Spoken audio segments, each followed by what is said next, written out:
ایک بار حجاج طائف گیا۔ وہ ایک عرصے بعد طائف گیا تھا۔ محمد بن قاسم کی ماں کو اطلاع ملی تو وہ حجاج سے ملنے اس کے گھر گئی۔ تو خود ہی کیوں چلی آئی ہے؟ حجاج نے اپنے مرحوم بھائی کی بیوہ کو دیکھ کر کہا، کیا تو یہ سمجھتی تھی کہ میں تیرے گھر نہیں آؤں گا اور تجھ سے نہیں کہوں گا کہ میرے بھائی کی امانت مجھے دکھا؟ کہاں ہے محمد؟ میں نے اسے دیکھنے خود آنا تھا۔ اللہ میرے بھائی کو اپنی رحمت میں رکھے۔ محمد بن قاسم کی ماں نے کہا، میں نے اسے نیا گھوڑا لے دیا ہے۔ پہلے وہ بھلے مانس سے گھوڑے کی سواری کرتا رہا ہے، اب جو گھوڑا اسے لے دیا ہے کوئی شہ سوار ہی اس پر سواری کر سکتا ہے۔ محمد جوان ہو گیا ہے، اسے اب جنگی گھوڑے کی سواری کرنی چاہیے۔ وہ گھوڑا لے کر نکل گیا ہے، اللہ کرے گھوڑا اس کے قابو میں رہے، بڑا زبردست گھوڑا ہے، اللہ کرے وہ گرے۔ حجاج نے کہا، اسے گر کر اٹھنے کی تربیت ملنی چاہیے۔ شہ سوار گھوڑے کی پیٹھ پر نہیں گھوڑے کے قدموں تلے آ کر بنا کرتے ہیں۔ اور سن میری بہن، وہ گر کر واپس آیا تو اسے سینے سے نہ لگا لینا، اس کا خون بہہ رہا ہو تو اپنی اوڑھنی پھاڑ کر اس کے زخموں پر نہ باندھ دینا، اس پر ممتا کا خمار نہ طاری کر دینا، اسے اپنا خون دیکھنے دینا اور اسے بتانا کہ یہ خون کس کا ہے، میں تیرے گھر آ رہا ہوں۔ کچھ دیر بعد حجاج بن یوسف ادھر جا رہا تھا۔ محمد بن قاسم کی ماں کو اطلاع ملی تو وہ اس کے استقبال کے لیے باہر آ گئی۔ حجاج اس کے مرحوم خاوند کا بڑا بھائی ہی نہ تھا بلکہ آدھی سلطنت کا حاکم بھی تھا۔ وہ محمد بن قاسم کے شاہانہ مکان میں داخل ہونے ہی والا تھا کہ اسے سر پر دوڑتے گھوڑے کے ٹاپ سنائی دیے۔ اس نے ادھر دیکھا، ایک سوار گھوڑا دوڑاتا آ رہا تھا۔ حجاج اسے دیکھنے کو رک گیا۔ محمد بن قاسم کی ماں اس کے پاس کھڑی تھی۔ سوار ان کے قریب سے گزر گیا۔ اس نے گھوڑے کی رفتار کم نہ کی اور اس نے حجاج کی طرف دیکھا ہی نہیں۔ حجاج کے چہرے پر ناپسندیدگی کے آثار آ گئے۔ صاف پتہ چلتا تھا کہ سوار کے اس کے قریب سے گزر جانے کو اس نے بد تہذیبی سمجھا تھا۔ وہ قبیلہ ثقیف کا سرکردہ فرد تھا۔ طائف کے لوگ اس کی بہت عزت کرتے تھے۔ معلوم ہوتا ہے میرے قبیلے کے بیٹے مجھے بھول گئے ہیں۔ حجاج نے محمد بن قاسم کی ماں سے کہا، یہ لڑکا مجھے مرعوب کرنے کے لیے میرے پاس سے گزر گیا ہے، تم جانتی ہوگی یہ کس کا بیٹا ہے؟ اپنا ہی بیٹا ہے۔ محمد بن قاسم کی ماں نے کہا، محمد ہے؟ نہیں۔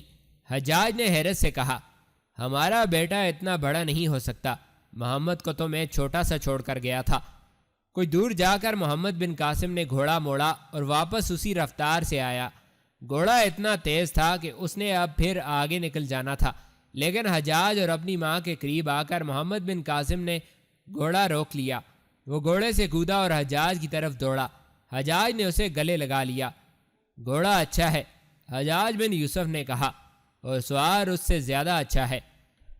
میں نے آپ کو دکھانے کے لیے پہلے گھوڑا نہیں روکا تھا، محمد بن قاسم نے کہا۔ خدا کی قسم، حجاج نے کہا، میں نے تمہیں پہچانا ہی نہیں تھا۔ وہ اندر چلے گئے۔ اب تیرا بیٹا جوان ہو گیا ہے، حجاج نے محمد بن قاسم کی ماں سے کہا، اسے میں اپنے ساتھ لے جا رہا ہوں۔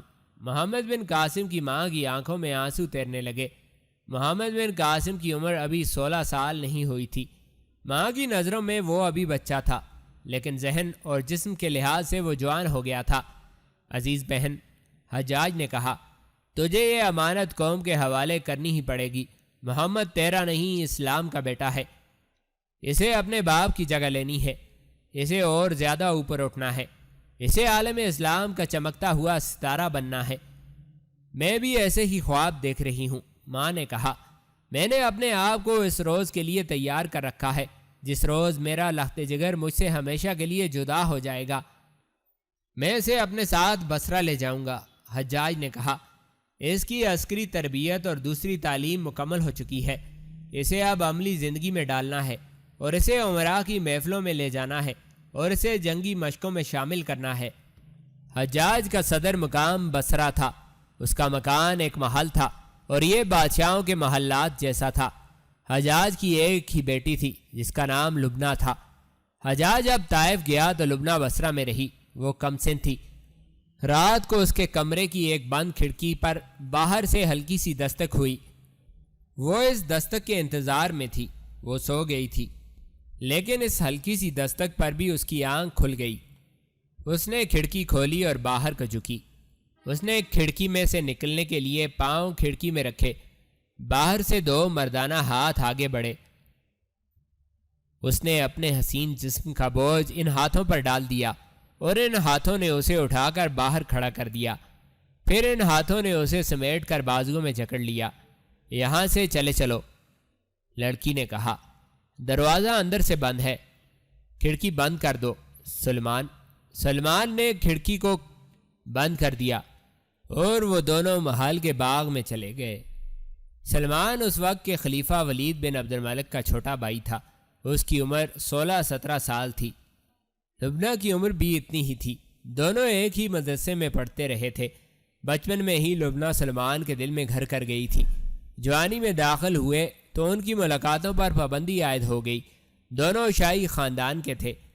انہیں ایسا کوئی ڈر نہ تھا کہ وہ بدنام ہو جائیں گے۔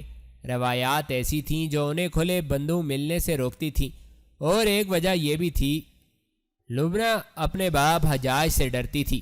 وہ طبیعت کا بہت سخت تھا۔ ہم اس طرح کب تک ملتے رہیں گے؟ سلمان نے کہا۔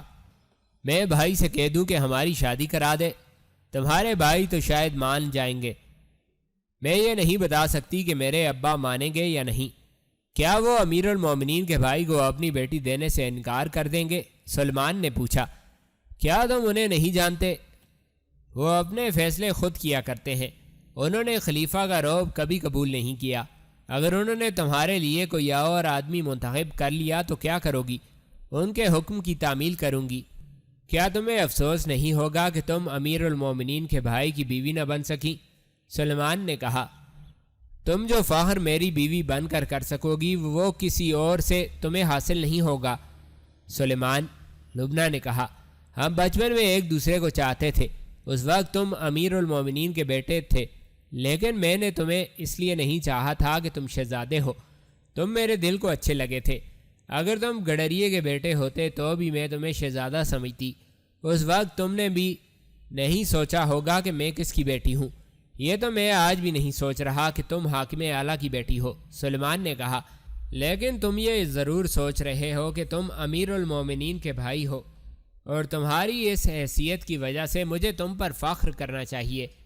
یہ سن لو سلمان، میں اس آدمی پر فخر کروں گی جس کے دل میں میری محبت ہوگی، اور جو یہ نہیں دیکھے گا کہ اس کے باپ کا رتبہ کیا ہے اور میں کس باپ کی بیٹی ہوں۔ آج تم کیسی باتیں کر رہی ہو؟ سلمان نے اسے اپنے بازوؤں میں سمیٹ کر کہا۔ میں تم سے بھاگ نہیں رہی سلمان، لبنہ نے کہا۔ میں تمہیں یہ بتانا چاہتی ہوں کہ میں اب بچی نہیں رہی، اور سلمان، میں شاید بیان نہیں کر سکتی کہ میں کیا محسوس کر رہی ہوں۔ مجھے بیوی بننا ہے، اور تم جانتے ہو ہماری روایات کیا ہیں۔ ہماری روایات یہ ہیں کہ محبت ہو تو ہم شادی کر لیتے ہیں، سلیمان نے کہا، اور جو خلیفہ ہوتا ہے وہ ایک سے زیادہ بیویاں۔ میں روایات کی بات نہیں کر رہی، لبنہ نے کہا، میں اسلام کی عسکری روایات کی بات کر رہی ہوں۔ میں ان مجاہدین کی روایات کی بات کر رہی ہوں جنہوں نے فارس اور روم میں جنگی قوتوں کو ریزہ ریزہ کر کے سلطنت اسلامیہ کو کہاں سے کہاں پہنچا دیا تھا۔ اب دیکھ لو، ہم آپس میں پھٹ گئے ہیں، کہیں بغاوت ہوتی ہے، کہیں یورش ہوتی ہے، اور اس کا نتیجہ یہ ہوا کہ رومیوں کی تلوار ہمارے سروں پر لٹک رہی ہے۔ کیا تم نہیں جانتے کہ ہم نے رومیوں کے ساتھ دوستی کا جو معاہدہ کیا ہے وہ کتنی کثیر رقم دے کر کیا ہے؟ ہم نے نقد قیمت ادا کر کے اپنے دشمن سے امن خریدا ہے۔ ہم نے دراصل یہ معاہدہ کر کے دشمن پر یہ ثابت کیا ہے کہ ہم اتنے کمزور ہو گئے ہیں کہ اپنی زمین کے اور اپنے دین کے دفاع کے قابل نہیں رہے۔ سلیمان نے بیتاب ہو کر کہا، تم اس رومان پرور رات کا اور میرے ارمانوں کا خون کر رہی ہو۔ تم جو اس چاندنی سے زیادہ حسین ہو، ایسی روکھی پھیکی اور بے مزہ باتیں کر کے اپنے حسن اور میری محبت پر کاری گھٹا کے سائے ڈال رہی ہو۔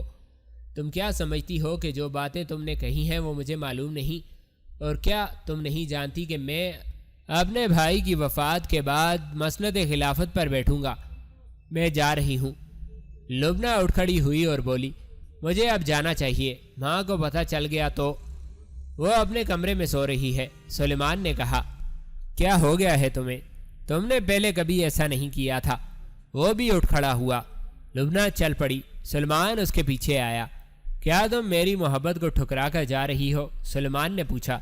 نہیں سلمان، اس نے رک کر کہا، میں نے تمہاری محبت کو نہیں ٹھکرایا، تم نے شادی کی بات کی ہے، مجھے کچھ سوچنے دو سلمان۔ وہ اپنے کمرے کی کھڑکی تک آئی اور کھڑکی کھول کر کمرے میں چلی گئی۔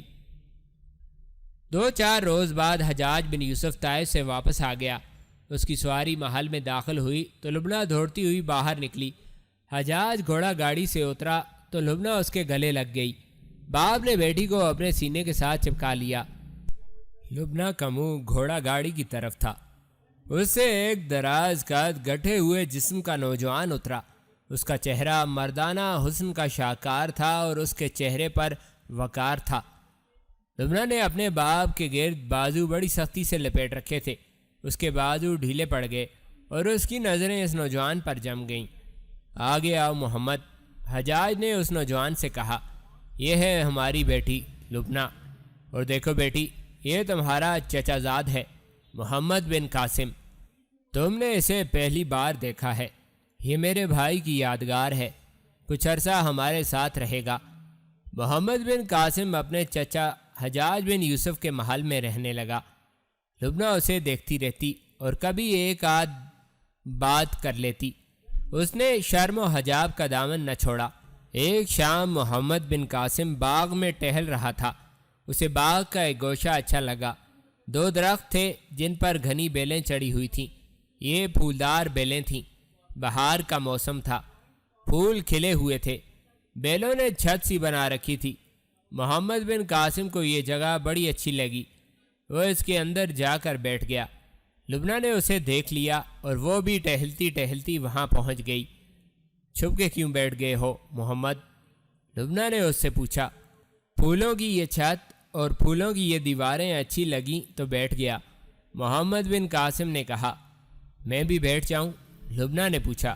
نہیں، محمد بن قاسم نے کہا۔ کیوں؟ اچھا نہیں لگتا؟ محمد بن قاسم نے کہا، چچا نے یا کسی اور نے دیکھ لیا تو ٹھیک نہیں ہوگا۔ میں تمہارے ساتھ چھپ کر نہیں بیٹھوں گا۔ چھپ کر تو میں بھی نہیں بیٹھنا چاہتی، لبنہ نے کہا اور سوچ میں پڑ گئی۔ وقت دیکھو، محمد بن قاسم نے کہا، شام تاریک ہو گئی ہے، ایسے وقت نوجوان لڑکے اور لڑکی کا تنہائی میں بیٹھنا مناسب نہیں۔ کیا تم میری طرح ویسے ہی ادھر آ گئی ہو یا مجھے دیکھ کر آئی ہو؟ دیکھ تو ہر روز ہی لیتی ہوں تمہیں، لبنہ نے کہا۔ اکیلے دل گھبرا رہا تھا۔ ایک بات بتاؤ گے، کیا تمہیں میں اچھی نہیں لگتی یا میرا یہاں آنا اچھا نہیں لگا؟ تمہارا یہاں آنا اچھا نہیں لگا، محمد بن قاسم نے کہا۔ میں تمہیں صاف بتا دیتا ہوں کہ تم مجھے اچھی لگتی ہو۔ تمہارے دل میں جو ہے وہ مجھے تمہاری آنکھوں میں اور تمہاری مسکراہٹ میں نظر آ رہا ہے۔ میرے دل میں بھی شاید یہی ہے۔ وہ اٹھ کھڑا ہوا اور اوٹ سے باہر آ گیا۔ کہنے لگا، آؤ میرے ساتھ چلو، تاکہ کوئی دیکھ لے تو یہ نہ کہے کہ ہم چھپ کر بیٹھے ہوئے تھے۔ محمد، لبنہ نے اس کے ساتھ چلتے ہوئے پوچھا، تم اب کیا کرو گے؟ ارادوں کی تکمیل، محمد بن قاسم نے کہا۔ میری جو تربیت ہوئی ہے وہ مجھے چین سے بیٹھنے نہیں دے رہی۔ کیا تم سالار بننا چاہتے ہو؟ لبنہ نے پوچھا۔ میں کوئی رتبہ اور کوئی عہدہ نہیں چاہتا، محمد بن قاسم نے کہا۔ میرے ذہن میں، میری آنکھوں کے سامنے ایک راستہ ہے، اس پر کچھ لوگوں کے نقوش پا ہیں۔ لبنہ، راستہ کوئی بھی ہو، اس سے ہزاروں لاکھوں لوگ گزرتے ہیں، اور جو بھی گزرتا ہے وہ اپنے نقوش پا اس راستے پر چھوڑ جاتا ہے۔ گزرنے والے ایک دوسرے کے قدموں کے نشان مٹاتے چلے جاتے ہیں، لیکن کچھ لوگ ایسے ہیں جن کے قدموں کے نشان مٹ ہی نہیں سکتے۔ پھولے بھٹکے مسافر انہی نقوش پا کو دیکھ کر منزل کو پہچانا کرتے ہیں۔ میں بھی انہی کے نقوش پا کو دیکھ رہا ہوں۔ کون ہے وہ؟ لبنہ نے پوچھا۔ خالد بن ولید رضی اللہ تعالیٰ عنہ ہیں، محمد بن قاسم نے جواب دیا۔ سعد بن ابی وقاص رضی اللہ تعالیٰ عنہ ہیں، حضرت ابوبکر صدیق رضی اللہ تعالیٰ عنہ اور حضرت عمر رضی اللہ تعالیٰ عنہ ہیں۔ ایسے اور بھی کچھ نام ہیں۔ میں ان کی روایات کو آگے بڑھانے کا عزم لیے ہوئے ہوں۔ میں سلطنت اسلامیہ کی سرحدیں اور دور تک لے جانے کا ارادہ کیے ہوئے ہوں۔ صرف سالار بن جانے کی خواہش نہیں، میں اللہ کا سپاہی بننا چاہتا ہوں۔ لبنہ اس کے ساتھ ساتھ چل رہی تھی اور وہ محمد بن قاسم کی ذات میں کھو گئی تھی۔ محمد بن قاسم کے بولنے کا انداز ایسا نہیں تھا جیسے وہ خواب دیکھ رہا ہو، اس کے انداز میں عزم تھا۔ اور لبنہ، وہ کہہ رہا تھا، میں اپنی ماں کے خواب کی تعبیر ہوں، مگر تعبیر ابھی مکمل نہیں ہوئی۔ مجھے وہ روشن ستارہ بننا ہے جو ماں نے خواب میں دیکھا تھا۔ وہ چلتے چلتے محل کے ایک برآمدے میں پہنچ گئے۔ محمد بن قاسم خاموش ہو گیا۔ جاؤ لبنہ، محمد بن قاسم نے کہا، میں اکیلا اندر جاؤں گا۔ لبنہ اس کے آگے کھڑی ہو گئی اور اس کا چہرہ اپنے دونوں ہاتھوں میں تھام لیا۔ مجھے شاید تیرا ہی انتظار تھا محمد، لبنہ نے جذباتی اور رندی ہوئی آواز میں کہا۔ جی چاہتا ہے تیری ہمسفر ہو جاؤں، قبول کرو گے؟ اگر اللہ کو منظور ہوا تو، محمد بن قاسم نے کہا اور وہاں سے چلا گیا۔ بہار کے دن تھے۔ ان دنوں دارالخلافے میں مختلف کھیلوں کے مقابلے ہوا کرتے تھے۔ ان کھیلوں میں شہ سواری، نیزہ بازی، تیغ زنی، تیر اندازی اور کشتی خاص طور پر شامل تھیں۔ خلیفہ عبد الملک بن مروان کے دور میں فوج زیادہ تر جنگ و جدل میں مصروف رہی تھی۔ جیسا کہ بتایا جا چکا ہے، عبد الملک باغیوں کا ہاضمہ کر چکا تھا، اس لیے اب اس کے بیٹے ولید بن عبد الملک کے دور میں امن و امان تھا۔ فوج فارغ تھی، اس لیے خلیفہ نے فوج میں یہ سرگرمی پیدا کر دی تھی کہ ہر سال دارالخلافے میں جنگی نوعیت کے کھیلوں کے مقابلے ہوتے تھے۔ یہ مقابلے اس قدر سخت ہوتے تھے کہ ان میں کوئی بھی مر جاتا تو مارنے والے سے باز پرس نہیں ہوتی تھی۔ ایک روز خلیفہ کا قاصد بصرہ میں حجاج بن یوسف کے لیے پیغام لایا کہ حجاج سالانہ کھیلوں میں شرکت کے لیے فوراً آئے۔ کھیلوں کے علاوہ سلطنت کے کچھ بیس طلب امور بھی تھے۔ حجاج بن یوسف خلیفہ کے اس بلاوے پر بہت خوش ہوا۔ خوشی کی وجہ یہ تھی کہ وہ اپنے بھتیجے محمد بن قاسم کو خلیفہ سے متعارف کرانا چاہتا تھا۔ یہ تو وہ کسی بھی وقت کرا سکتا تھا، لیکن سالانہ کھیلوں کے مقابلوں کا موقع اچھا تھا۔ وہ محمد بن قاسم کو میدان میں اتار کر خلیفہ کو اور فوج کے سالاروں کو دکھا سکتا تھا کہ اس کا بھتیجا اسی عمر میں اپنے آپ میں کیسے کیسے جوہر پیدا کر چکا ہے۔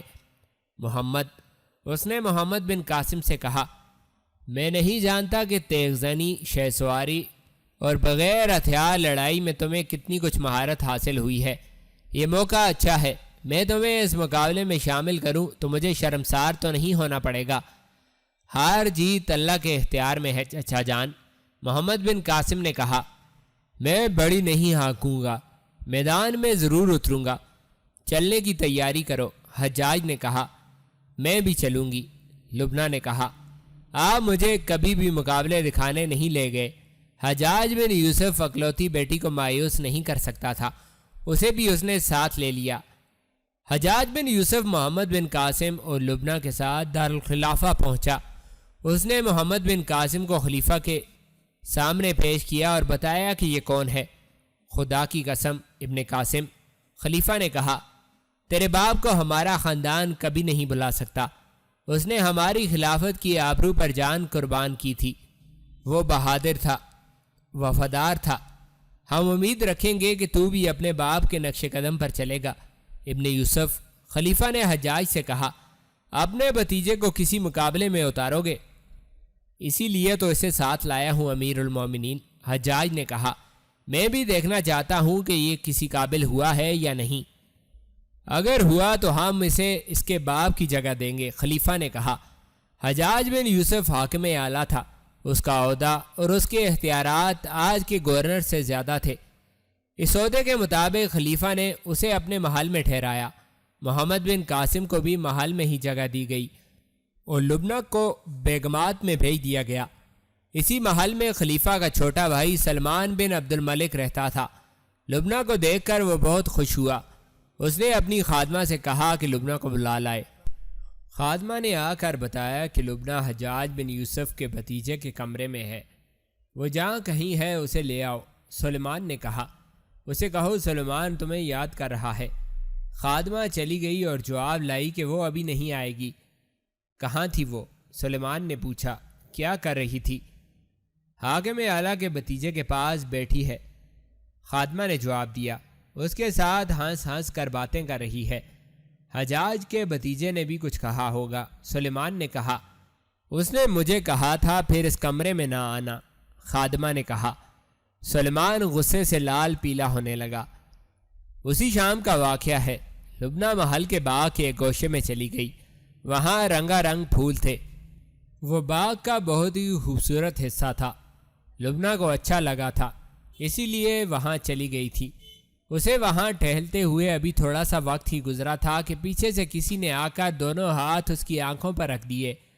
ہاتھ مردانہ تھے۔ لبنہ نے ہنستے ہوئے ان ہاتھوں پر ہاتھ رکھ دیے۔ چلو پہچان لیا، لبنہ نے کہا۔ محمد۔ اس کی آنکھوں سے دونوں ہاتھ نیچے کو سرک گئے، پھر یہ ہاتھ پیچھے ہٹ گئے۔ لبنہ نے گھوم کے دیکھا۔ اوہ سلیمان، لبنہ نے کہا۔ مجھے امید تھی تم آؤ گے۔ نہیں، امید تھی کہ ابن قاسم آئے گا، سلیمان نے طنزیہ لہجے میں کہا۔ تمہارے منہ سے اسی کا نام نکلا ہے، کیا اس کا نام لینا گناہ ہے؟